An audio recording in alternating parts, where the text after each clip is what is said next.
life was changing dramatically. So everything was going to change. My career direction, my, you know, where I was going to live, everything was changing at once at one point.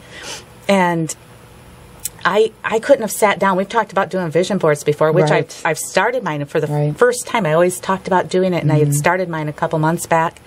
And it was amazing how I used magazines, you know, so it wasn't anything fancy I was doing as a PowerPoint on, I was using magazines, and it was unbelievable. Everything I had envisioned here in my daydream was there in this magazine. It's like the very house,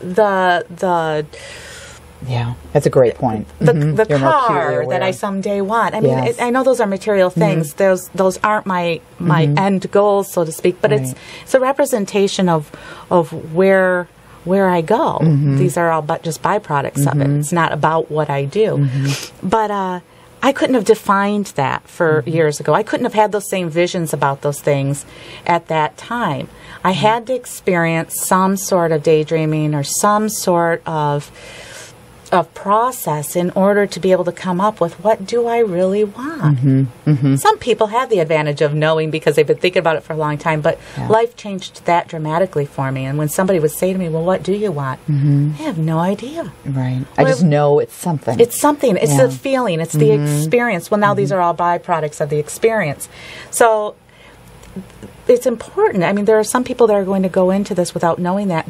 Well, that's what the daydream is for, to be able to create. So start with the feelings, and pretty soon you might start with one whole picture, and as your experiences come to you and the opportunities come to you, and life starts to reshape. It can expand. It can get better than the first daydream. The point is to just start with that. Yeah, and I think, you know, one of the things I came back to the first time I did a vision boarding and things like that is the ability to in allowing yourself to think, you know, nobody can take that away from you. So even if you find that you're doing this because you're in a difficult space versus being like, wow, I'm ready for something new, you know, that's something that no one can take away from you. It belongs to you and it's yours. And so if you can start from there and just have that smile on your face like, that's what I'm thinking, you know, and then begin to explore it. But I think it's great, the ability to leave, you know, individuals with a little bit of an exercise to do something. I'm very visual, you know, so for me, when we were talking about actually writing it out or drawing it out is very important. Yeah, I think that's huge. In the language, getting back to that, what you were talking about, we talked a little bit about that last week, taking those things, if you don't know what you do want, write out it's okay to write out what you don't want. Write it out. Now, each one of those, flip them over. Flip it into the affirmative. Yep, exactly. That's a nice exercise to do. Just list out these things that you know you don't want. From the experiences that you've had, you know you don't want these things. So if you don't quite know how to do it, write them out, flip them over, and then start practicing that list. Absolutely. Just practice it. Get up in the morning and read those affirmations that you just now wrote for yourself. I want.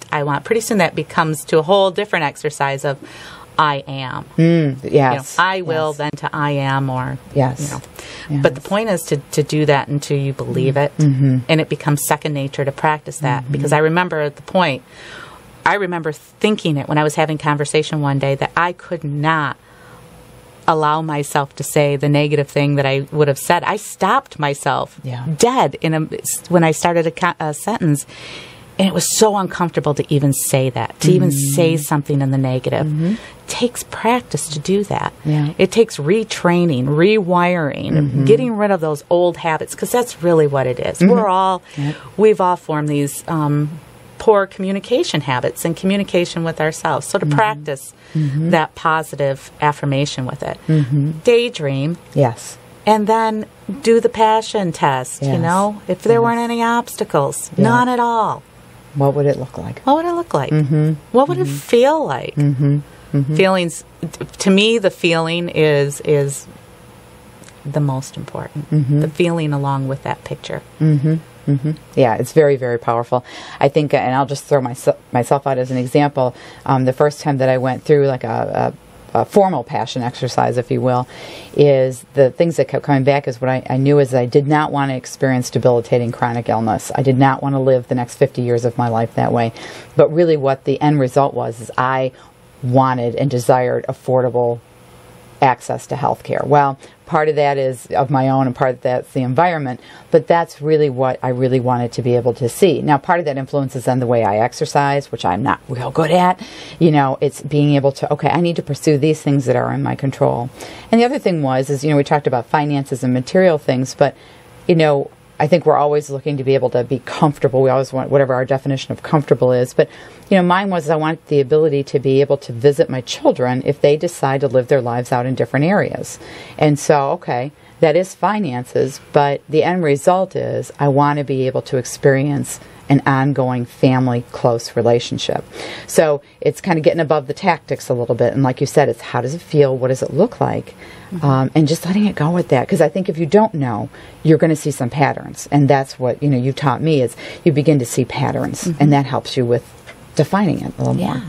Well, and you're talking about detaching from that outcome like I talked about. That result for you is that you're able to have access to your children and your family no matter where in the world they go. You will always be able to just be there if you choose to be there, to see them if you choose to see them, whatever it may be, but not worrying about the details right at this moment about how that is going to be achieved. Of course, there's a process. You're taking a step forward. You're not just hanging out and waiting for, but you're taking some small steps, but you don't have to figure out all those details right now. Know that that's what you want, and your focus starts to shift to all these opportunities that are coming up. It does. This is the end of the hour already. Oh, my goodness. And I want to thank Bridget. I didn't do that last time, and I apologize. Well, I did after the fact. That's right. And it was wonderful. So I want to thank you for being here thank again you for having today. Me. If anybody would like to get in contact with me for more information about what it is that we're doing and what we're talking about, and for speaking events, you can contact me at begin@marniveran.com. MarniVeran.com.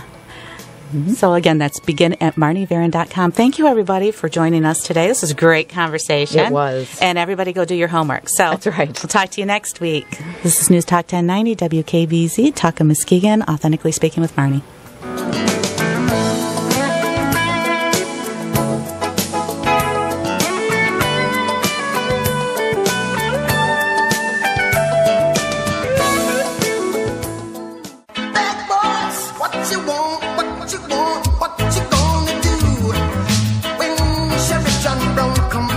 Call Bad Boys Bail Bonds. Open 24/7, 365 days a year. Agents statewide and nationwide. We do 10%